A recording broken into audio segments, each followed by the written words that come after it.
Muito bom dia. Sempre um pouquinho de espera para a gente poder falar. Bom estar aqui com vocês novamente. Hoje eu quero ler um texto muito comum.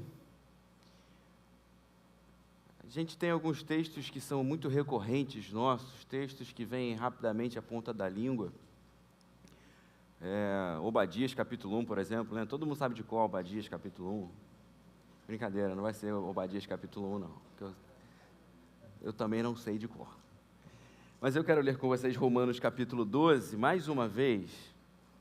Dessa vez eu não vou ler do 1 ao 12, do capítulo 1 ao capítulo 12, porque eu não tenho tempo, porque eu sei que vocês teriam paciência. Mas eu quero ler do verso 1 ao verso 8, Romanos capítulo 12, do verso 1 ao verso 8. Os textos comuns, os textos recorrentes, os textos muito utilizados, geralmente eles são muito agredidos. Geralmente eles são muito mal usados. E eu queria, nessa manhã, dar a oportunidade de a gente pensar com um pouco mais de calma nesse texto tão usado, tão repetido. Paulo diz assim, em Romanos 12, a partir do verso 1, portanto, irmãos, se há portanto, Paulo está fazendo referência a algo que ele dizia antes. Então, ele está concluindo algo que ele dizia antes. E aí, antes de eu ler os outros versículos, vira a sua página, por gentileza. Vamos ler do 33 ao 36. Ó profundidade da riqueza, da sabedoria e do conhecimento de Deus. Quão insondáveis são os seus juízos e inescrutáveis os seus caminhos. Quem conheceu a mente do Senhor, ou quem foi seu conselheiro? Quem primeiro lhe deu para que ele o recompense? Pois dele, por ele e para ele são todas as coisas, a ele seja a glória para sempre. Amém. Paulo está agora trazendo conclusões práticas para a igreja de Roma, a partir dessa visão do conhecimento insondável de Deus, da sabedoria insondável de Deus, e ele diz, portanto, já que essa sabedoria de Deus, ela é insondável, ela é incompreendida, ela é excelsa, ela é acima da gente. Portanto, irmãos, eu rogo-lhes, pelas misericórdias de Deus, que se ofereçam em sacrifício vivo, santo e agradável a Deus. Este é o culto racional de vocês. Não se amoldem ao padrão deste mundo, mas transformem-se pela renovação da sua mente, para que sejam capazes de experimentar e comprovar a boa, agradável e perfeita vontade de Deus. Veja, irmãos, ele está antes dizendo que o conhecimento e a sabedoria de Deus são insondáveis e incompreensíveis. E agora está nos convidando a ter a ousadia de vivenciar a vontade de Deus. A gente vai ter que percorrer algum caminho para entender como a gente faz isso. Você já leu a Bíblia assim, conversando com ela? Essa é a melhor forma de ler a Bíblia, com calma. Verso 3. Por isso, pela graça que me foi dada, digo a todos vocês, ninguém tenha de si mesmo um conceito mais elevado do que deve ter. Mas, ao contrário, tenha um conceito equilibrado, de acordo com a medida da fé que Deus lhe concedeu. Assim como cada um de nós tem um corpo com muitos membros, e esses membros não exercem todas as mesmas funções, assim também em Cristo nós, que somos muitos, formamos um corpo, e cada membro está ligado a todos os outros. Temos diferentes dons de acordo com a graça que nos foi dada. Se alguém tem o dom de profetizar, use-o na proporção da sua fé. Se o seu dom é servir, sirva. Se é ensinar, ensine. Se é dar ânimo, que assim faça. Se é contribuir, que contribua generosamente. Se é exercer liderança, que exerça com zelo. Se é mostrar misericórdia, que o faça com alegria, que Deus aplique no nosso coração a sua palavra. Eu queria tirar aqui algumas lições para a nossa vida. Paulo estava antes falando, tentando explicar, tentando ponderar algumas coisas. Paulo mesmo não chega a uma conclusão, por isso a conclusão de Paulo sobre o tema da salvação de Israel é isso. Quão insondáveis são os seus caminhos. Paulo tem uma expectativa da salvação de Israel, como isso vai se suceder, por favor, pergunte ao pastor Novaes logo após. Eu ainda não cheguei no Santíssimo e tive essa revelação que ninguém tem. Se alguém tiver também, eu acho que vai estar fazendo conjecturas complexas. Mas Paulo está fazendo uma aplicação simples ali da vida de Israel e da igreja, falando que eles são o ramo que está, o primeiro ramo ligado à videira, e nós somos o ramo enxertado, nós somos o ramo que Deus usa para causar ciúmes ao povo de Israel. Paulo está falando dessa relação afetuosa de Deus com o chamado de Israel, com a sua promessa a Abraão ainda. O tema geral dessa carta, você que nos últimos meses aí estudou Romanos, você que é aluno afetuoso da Escola Bíblica Dominical, estudou Romanos, ponderou sobre Romanos, por isso me sinto confortável para falar sobre esse texto hoje. Você sabe que o tema geral dessa epístola é a justiça de Deus, é como Deus se revela justo no relacionamento com o homem pecador, a partir do capítulo 1, como o que é a justiça de Deus, que Paulo afirma que é o Evangelho, é a justiça de Deus, e por isso ele não se envergonha, como esse Evangelho atua e justifica o homem e traz paz ao relacionamento do homem com Deus. E logo depois ele está aqui aplicando de forma prática esse conceito de justiça de Deus, de como vivenciamos, como experienciamos nas nossas relações, na nossa comunidade de fé, na nossa família, na nossa casa, essa justiça de Deus. Como somos justiça de Deus? O que precisa haver em nós para sermos essa justiça de Deus vívida? Como nós descobrimos esse Deus justo e não somente o contemplamos distantemente, mas contemplamos Ele no nosso dia a dia, nas escolhas que fazemos, nas coisas que fazemos e como falamos e enxergamos a vida. Porque o que está em voga aqui, o que está aqui sendo questionado por Paulo, o convite de Paulo para mim, para você aqui é, olha, Israel não viveu a vontade de Deus. E lá no verso 25 do capítulo 11, Paulo fala algo bem interessante para a gente. Irmãos, verso 25 do capítulo 11, não quero que ignorem esse mistério. É um mistério essa relação de Deus com Israel. O que vai acontecer com Israel depois? Ninguém sabe. A gente não sabe o que vai acontecer com a gente, como vai ser o porvir. Mas Paulo fala o seguinte: eu não quero que vocês ignorem, para que vocês não se tornem presunçosos. Israel experimentou um endurecimento em parte, até que chegue à plenitude dos gentios.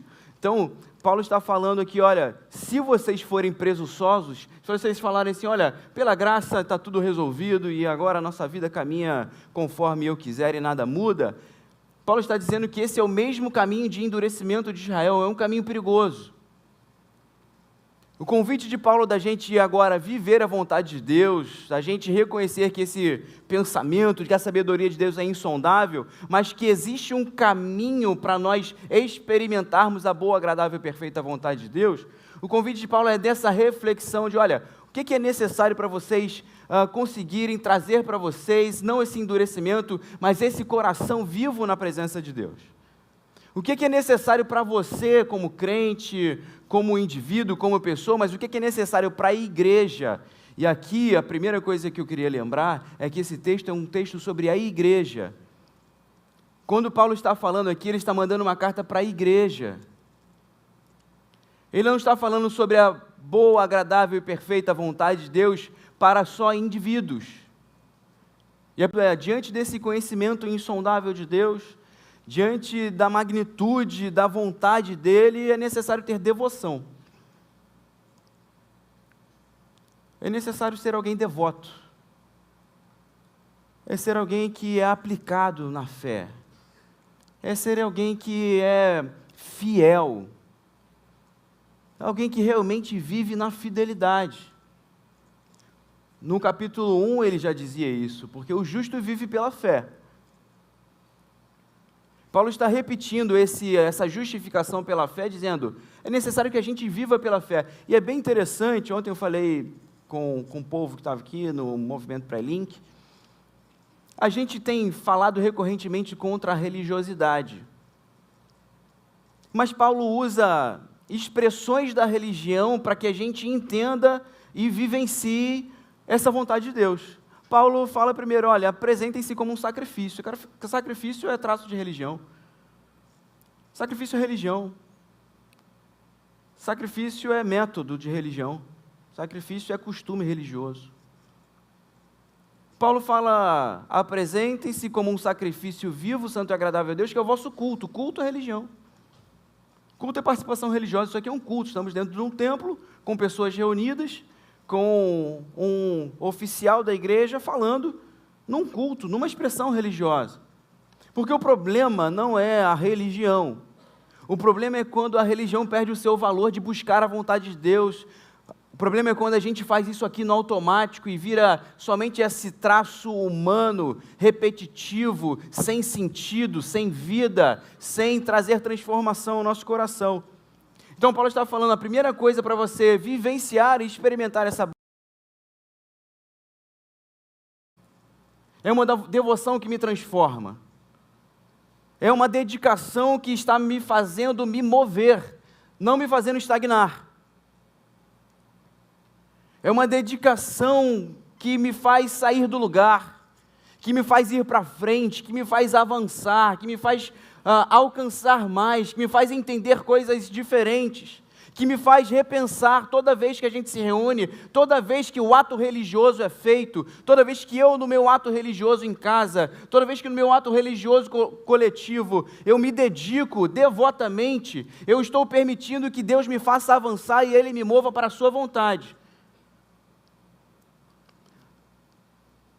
Eu preciso questionar a religiosidade porque a religiosidade é estagnação. Eu estou aqui, eu repito o rito, eu repito o rito, eu repito o rito, eu repito o rito de novo, e eu venho mais um rito e eu continuo mesmo. Eu até faço questão de estar no rito, mas o rito ele já não tem mais valor para mim, ele é só símbolo. Ele é só símbolo, ele não é a realidade. Eu vou lá, tomo a ceia, mas a ceia ela é pão e suco. É pão e suco. Eu vejo o batismo e é mergulho na água. E eu vejo o louvor e é música. E eu vejo a mensagem e é retórica. Não é palavra de Deus. Não é experiência com Deus. Não é convite de Deus para o meu coração. Não é uma palavra que rompe a minha alma e rompe de vez com os meus erros e pecados e costumes. Paulo está falando, olha, vocês não querem experimentar o endurecimento de Israel? Vocês querem compreender passo a passo, medida a medida, caminho a caminho, essa insondável sabedoria de Deus e descobrir uma farpela dessa sabedoria para a vida de vocês? É necessário ser devoto.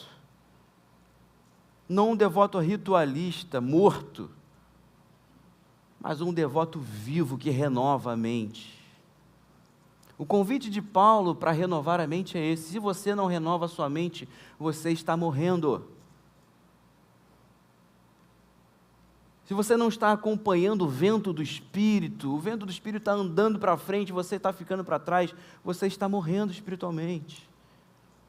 Se você continua com as mesmas impressões de antes, se você continua com o mesmo vigor de antes, se você continua tão parado quanto antes, é porque o vento passou e você não acompanhou. O vento veio renovando as coisas, veio trazendo novas histórias, novos momentos, e a gente resolveu sentar e fincar os pés no chão e esperar que a coisa aconteça. Estou falando sobre isso porque no final desse mês nós temos uma conferência. Vocês estão vendo alguns vídeos, nós estamos falando sobre a Praça Seca e a gente fez um trabalho, tem feito um trabalho com nossos adolescentes, jovens e as nossas crianças, de contar a história da nossa igreja, de contar a história do nosso bairro. De contar por que essa igreja foi plantada aqui. De contar por que estamos aqui. De relembrar ao coração e de informar ao coração dessas novas gerações, e aqui um parêntese. Quando eu cheguei aqui, eu ouvi e ouço às vezes ainda algumas palavras contra esse termo nova geração, que é o termo que nós hoje usamos para crianças, adolescentes e jovens. Foi um símbolo criado para isso. E é NG, não é MG. É nova geração, não melhor geração. É nova de novidade, nova de novas pessoas que estão chegando, nova de tenras idades, de novas idades. Não é melhor geração, é só um termo, hoje científico, usado por antropólogos, por sociólogos, dessas novas gerações que são completamente afetadas porque nasceram no mundo tecnológico. Nós nascemos no mundo analógico, eles nasceram no mundo virtualizado. Boa parte das nossas crianças, adolescentes e jovens não sabem o que é um mundo sem celular. Você sabe, eles não sabem. E é por isso que esse termo novas gerações, ao qual nós nos apropriamos aqui, sendo um termo científico, é usado como um objeto de estudo e trabalho. Não como um símbolo de que a geração que está chegando é melhor que a antiga, mas como um símbolo de que é uma nova geração, afetada pela tecnologia. Fecho parênteses. O movimento da Link, o movimento que nós estamos fazendo como conferência, se não chegou em você ainda, é a obrigatoriedade de, em todas as equipes de trabalho, todas as gerações serem representadas. Então, a gente tem diversas equipes trabalhando na Link, temos diversas equipes cuidando de cada detalhe da conferência, e em todas as equipes eu pedi, eu quero que tenha criança, eu quero que tenha adolescente, eu quero que tenha jovem, eu quero que tenha adulto, eu quero que tenha idoso. Para que nós juntos nos lembremos que esse trabalho junto comunitário tem um porquê de existir na Praça Seca. E que nós juntos, estudando a história da igreja, da Praça Seca, ao fazermos 85 anos aqui, quando eu olho para essa próxima geração agora, eu olho para filho da moçada aí, a galera de 15 anos, Miguel, Davi, essa moçada que tem 15 anos, hoje eu olho com muito carinho para eles, porque eles serão os líderes do meu filho. Essa moçada que está aqui, construindo a identidade cristã deles, a partir de nós, serão os futuros líderes da nossa igreja. E é hoje, vivenciando com a geração que está aqui, com todas as gerações, a partir do seu testemunho, a partir dessa sua vida, que está devotamente buscando a vontade de Deus, que essas próximas gerações continuarão a pregar o Evangelho aqui na Praça Seca e aos confins da terra. Mas se essa nossa geração não é uma geração devota que renova a mente, que está ainda no que Deus falou em 1990 e não está falando em 2024, a gente vai perder mais uma geração. A gente vai desconectar as gerações. A gente vai perder o passo do Espírito. Não é o passo do mundo, não é o passo da geração, não é só o passo tecnológico, porque realmente a tecnologia avançou demais, às vezes nem eu acompanho essa moçada. Não é sobre essa ideia de avanço tecnológico, mas é o avanço da nossa vida com Deus. De você poder chegar para um menino, para uma menina dessa e falar assim, filho, já passei por essa fase, isso passa, eu estou aqui firme com Deus, permaneça firme no caminho do Senhor. De você, com a sua experiência, já tendo passado pelas crises da juventude, falar assim, olha, filho, eu já passei por isso, é difícil mesmo, mas Deus vai ser contigo no seu caminho, eu venci, você vai vencer também com Ele. Porque a segunda coisa que Paulo está falando aqui, que é necessário para a gente manter essa vida ativa com Deus, é interação. Devoção só para si não serve para nada. Não existe crescimento espiritual individual. Veja todas as expressões, não só em Romanos, mas em qualquer carta paulina, da habitação do Espírito Santo, é sempre uma expressão coletiva. O Espírito Santo habita em nós.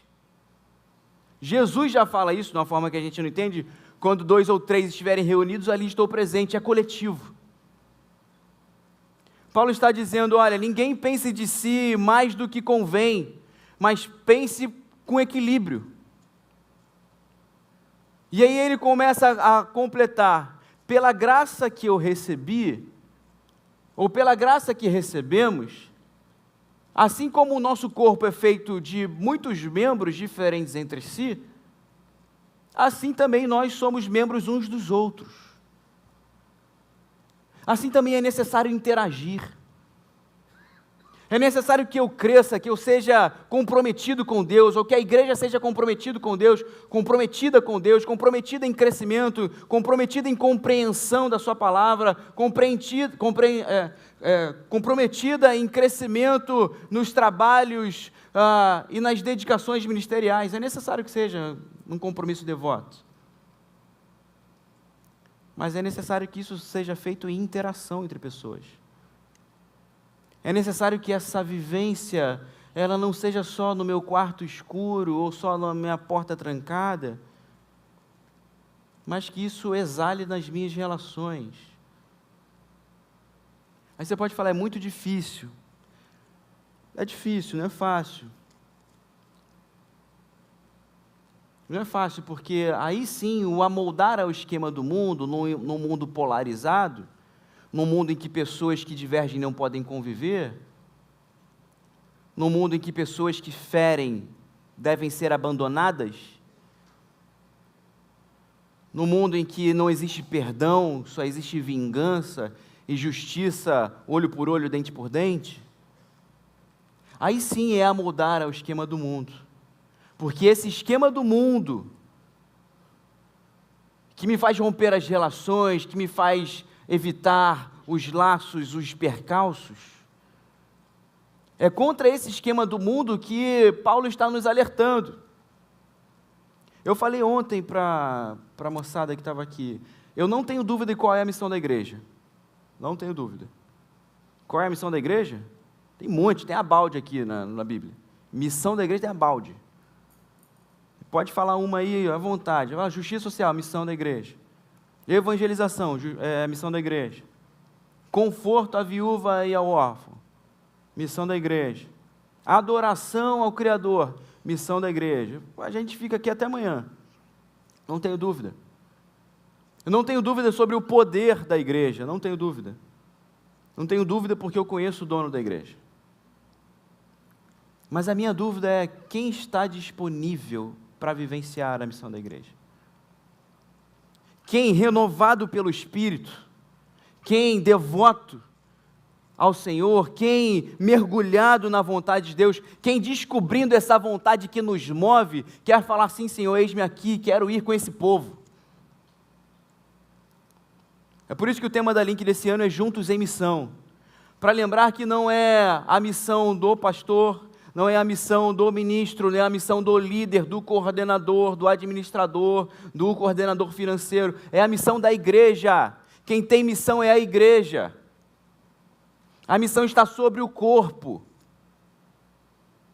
A missão não está sobre o pastor. A missão não está sobre a liderança, a missão está sobre a igreja, como o Espírito está sobre a igreja.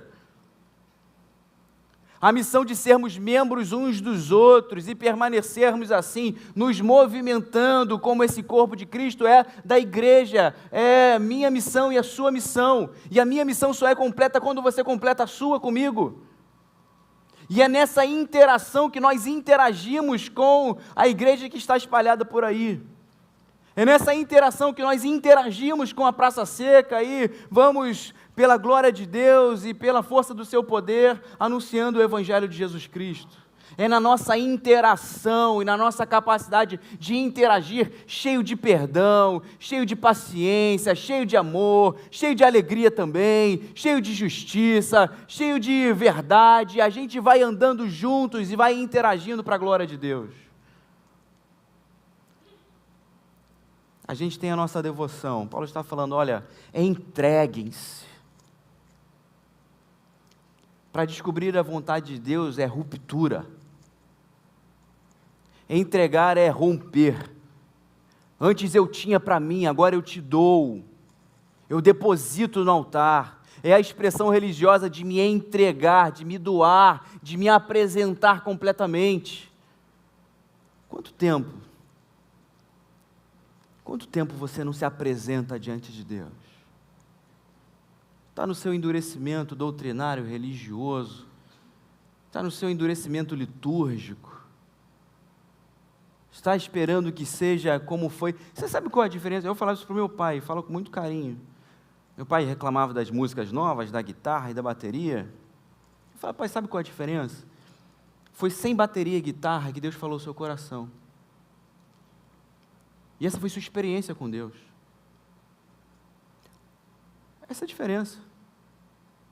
Sua experiência com Deus foi sem bateria e guitarra, agora tem bateria e guitarra. E sabe qual é o nosso desafio? Ter experiência com Deus com bateria e guitarra. Nosso desafio é ter experiência com o mesmo Deus com as novas músicas.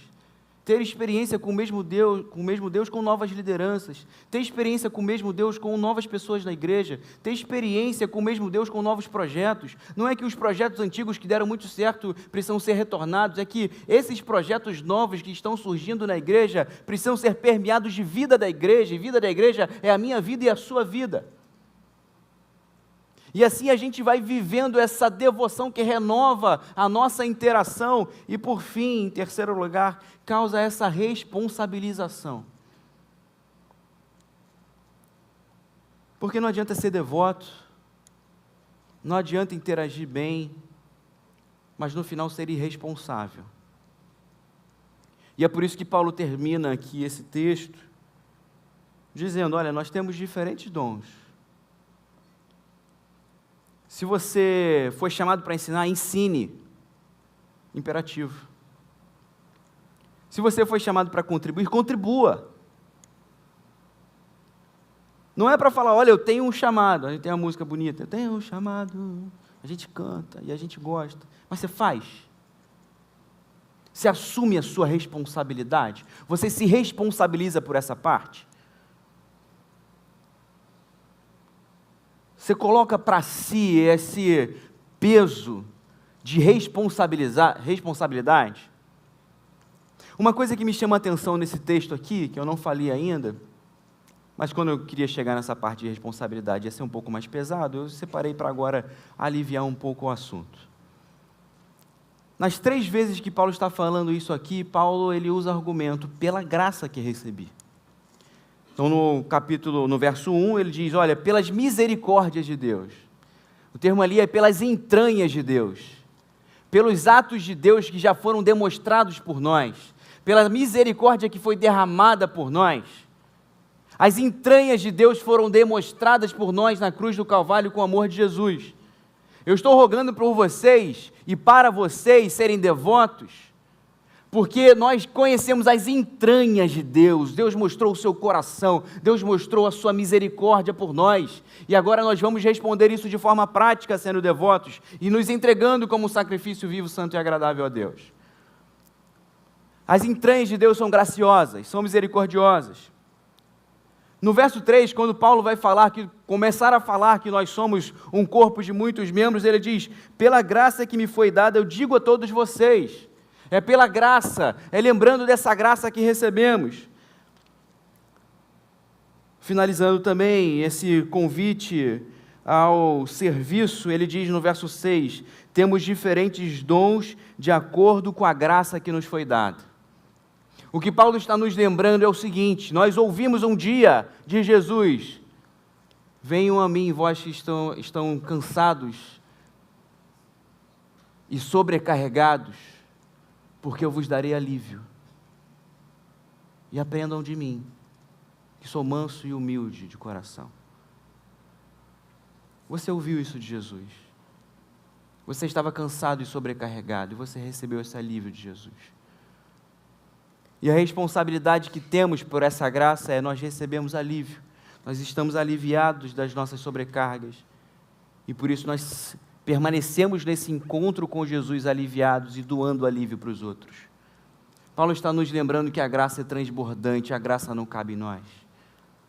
Que quando nós somos devotos, quando nós nos renovamos de fé em fé, de glória em glória, quando nós vamos nos descarregando em Jesus, quando nós vamos recebendo esse alívio de Jesus, quando nós vamos conhecendo essas entranhas misericordiosas de Jesus, por esse contato vivo com Ele, nós nos renovamos nas nossas interações, servindo uns aos outros, servindo a sociedade e nos responsabilizando por aquilo que Ele nos comissionou e nos prometeu. Nós estamos doando aquilo que recebemos pela graça. Não é uma responsabilização impositiva religiosa. É apenas uma consequência de eu ter encontrado com o meu Jesus nessa manhã. É uma consequência natural da minha vida por ter, nessa manhã, desfrutado de um pouco mais da presença de Deus. O meu coração cheio da graça de Deus transborda em comprometimento devocional, em comprometimento de conhecimento da sua graça, da sua pessoa, em interação entre o povo de Deus e do povo de Deus com as pessoas do mundo. E nesse comprometimento de cada um de nós fazermos a nossa parte, de cada um de nós juntos em missão, vivenciarmos um pouquinho dessa sabedoria de Deus que é insondável e impactarmos o mundo com a luz do Evangelho, que é essa sabedoria de Deus insondável. Paulo está nos convidando através do texto, e eu creio que o Espírito de Deus esteja convidando nossa igreja nessa manhã a renovar a sua vida, a renovar a sua mente.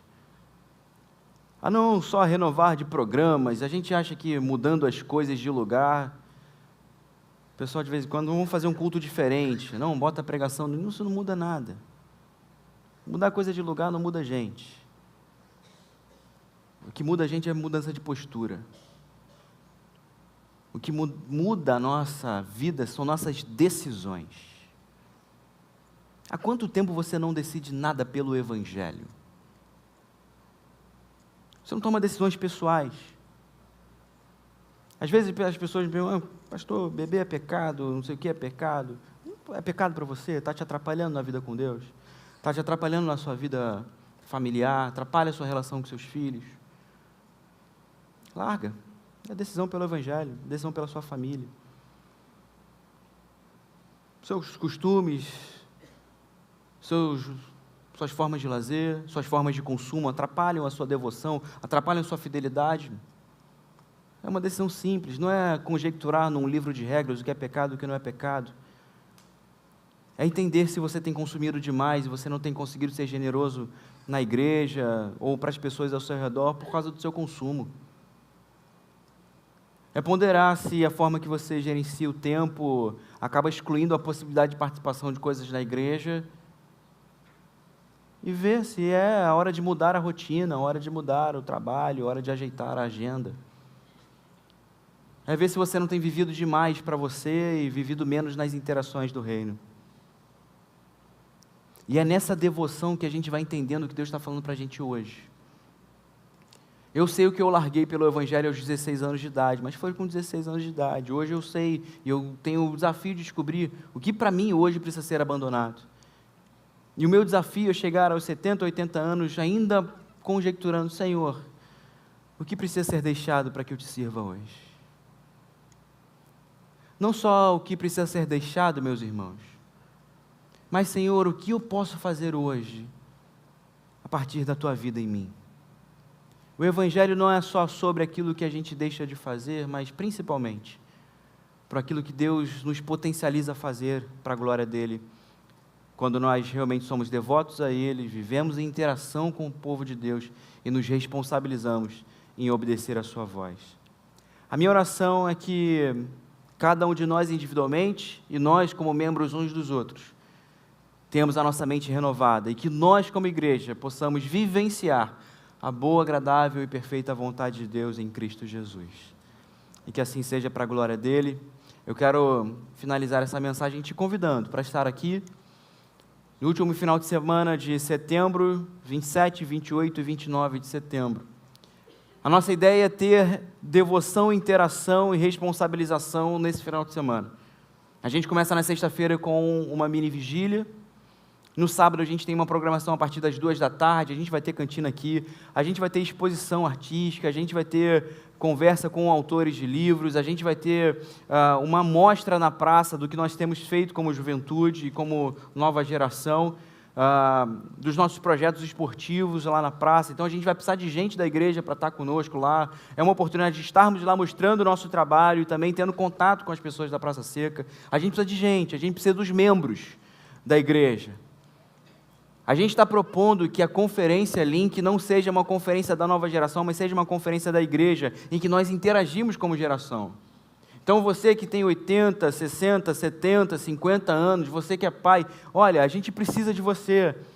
A criancinha de 5 anos que vai estar lá na praça com a gente, precisa ver você lá, para falar assim, olha só, a minha avó está comigo. A minha avó é firme com Jesus, minha avó está valorizando isso, meu pai está valorizando isso, o meu tio está valorizando isso, então eu vou valorizar também. É nesse espelho de gerações que as próximas gerações vão se comprometendo também. Então eu quero convidar você, eu quero reafirmar que nós esperamos, temos a expectativa de ver a igreja aqui conosco, no sábado e no domingo também. Sábado, a partir das 14h, nós passaremos o dia aqui com diversos momentos. A gente vai ter gravação de podcast, nosso pastor Novaes vai estar aqui, pastor Kerner Terra, da Igreja Batista Betânia, estará também. À noite nós teremos aqui a Arena Link. Quem veio no ano passado viu que foi um movimento diferente. A gente está trazendo aqui a Elisângela, esposa do pastor Humberto, que foi missionária no Senegal, para estar aqui nesse momento. A Érica Fernanda vai estar nesse momento, eu também vou participar, outras pessoas vão participar, teremos participações musicais, enfim, nós estamos fazendo um movimento importante para que a gente tenha essa conexão de gerações e a gente possa juntos experimentar, viver juntos em missão. Esse é o meu convite para você, logo ao final do culto, ou após a EBD, você pode passar lá embaixo no Point Link, para fazer a sua inscrição. Se você desejar nos ajudar no voluntariado, vai ser muito bem-vinda a sua participação. Eu quero convocar os idosos da nossa igreja. Olha, eu quero que vocês estejam nas equipes de trabalho com a gente. Eu quero que vocês somem forças com a gente. Quero convidar as famílias. Você que é pai, que é mãe, que é tio presente, a gente quer você nas nossas equipes, a gente quer você trabalhando. Jovens e adolescentes já estão constrangidos, convocados e impostos a trabalhar. Mas vocês eu queria convidar com o coração aqui, ó. Eu quero vocês caminhando com a gente. Nós somos igreja juntos, nós não somos outra geração, uma geração, nós somos a mesma geração composta de novas pessoas.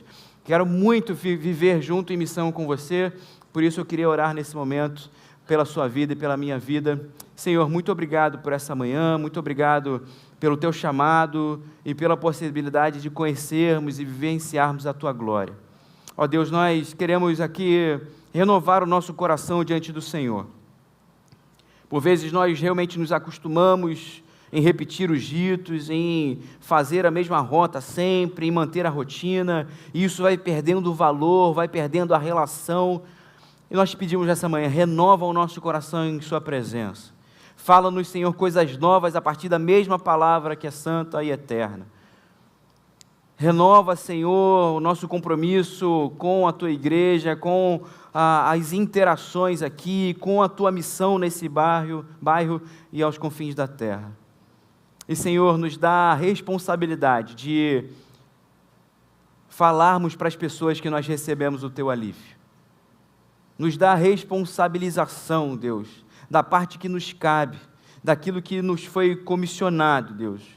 Que cada um de nós faça a nossa parte, faça a sua parte para a Tua glória, para o desenvolvimento do Teu reino aqui, para a expansão da Tua presença nesse bairro tão sofrido. Eu tenho certeza, Senhor, que existem pessoas nesse momento, clamando por paz, clamando por alegria no lar, clamando por justiça, clamando por alimento. Tu sempre levantou alguém, Senhor, para ser manifestação da Tua salvação. Foi assim com Moisés e tantos outros líderes. Tu sempre ouves o clamor do povo que sofre. Tu estás, Senhor, junto daquele que sofre. Eu quero te pedir nessa manhã que a Tua igreja ouça o Teu chamado de ser o socorro para esses que hoje sofrem.